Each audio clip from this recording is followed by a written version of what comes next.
A truly one-of-a-kind rifle, the AKM has been giving people dirt naps since the late 1940s, and is known as the quintessential bad guy gun.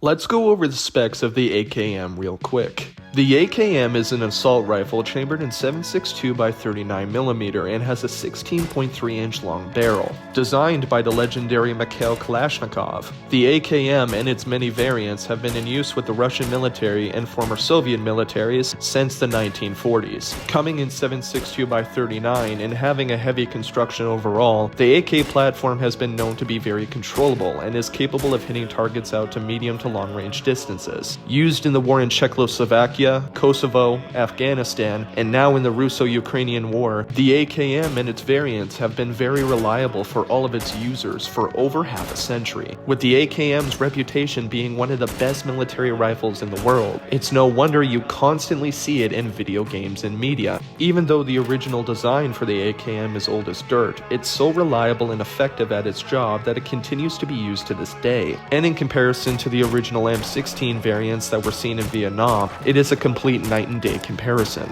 But now that I've glazed the AKM completely, let's go over its iteration in the hit game Insurgency Sandstorm.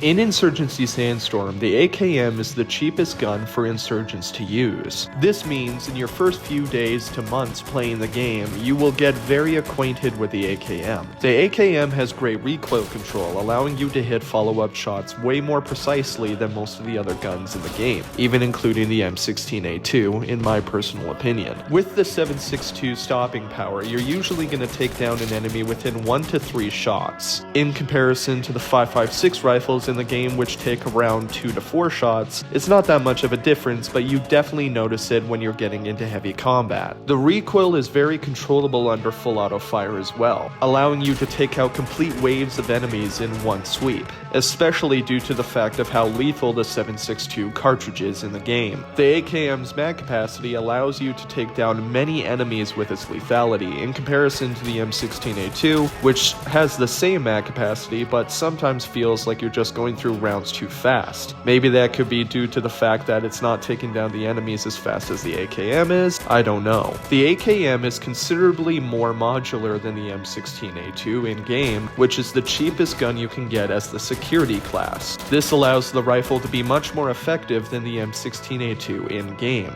and this is largely due to the many attachments it can come with.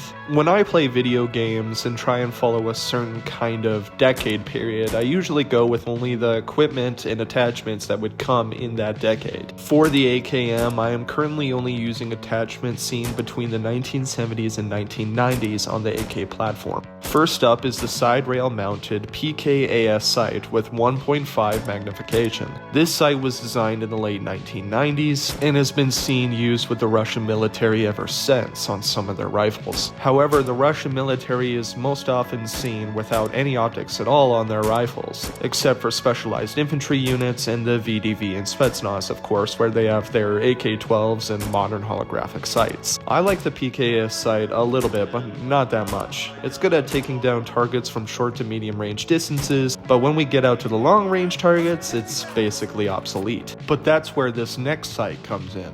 The 4x magnification PSO-1 has to be my favorite optic to use with the AKM. Its precise reticle and massive sight picture allows me to hit targets pretty precisely, and I gotta say I just love this optic. I do play on a TV from across the room on my couch, so maybe it's just because it allows me to see things finally, but I don't know. I just can't stop glazing this thing. The reticle is perfect, allowing me to line it up right at the head of an enemy or in the torso to get those follow-up shots. Even in comparison comparison to the Western military optics like the Elcan Spectre you can use on the M4 and the SR-25 in the game, I gotta say this optic clears all the competition. The PSO was manufactured in 1963 and has been in use with the Russian military ever since. And I gotta say, if it's anything like its in-game counterpart, I see why. But just like almost all other Russian equipment beside the rifles themselves, it's probably more lackluster in real life.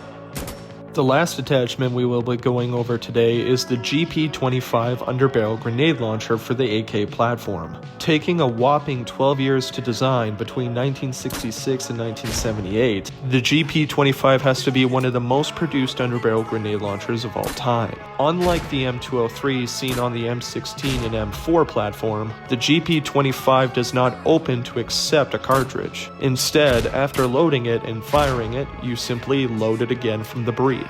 This could allow for follow-up shots to be faster, but I honestly don't know what the intention behind this design was. Just like every other grenade launcher out there, it is more than capable of doing its job, especially in Insurgency Sandstorm. Well, that about does it for this episode of Game Guns. I hope you enjoyed the brief overview of the AK platform, and hopefully we've convinced you to give the AKM more of a try in Insurgency Sandstorm. However, that will be all from me. This has been Matthew from Discreet Resolve Coalition, and I will see you next time. When the locking lugs on the rear of the bolt carrier come even with their recesses in the rear of the receiver, allow the bolt carrier to drop on its bearing surfaces and then move all parts fully forward. Simply insert it into the rear of the bolt carrier until you meet resistance. Then continue slightly forward and allow the locking lugs to engage in their recess in the rear of the receiver. Engage the front portion of the receiver cover underneath the rear sight mount. Align the square hole in the rear with the square end of the recoil spring guide, and with a forward and downward motion, lock the receiver cover to the receiver. And lastly, we will replace the magazine. This magazine goes in from front and then rotates up to lock. Gentlemen, this completes the general disassembly and assembly of the Soviet AK-47 assault rifle.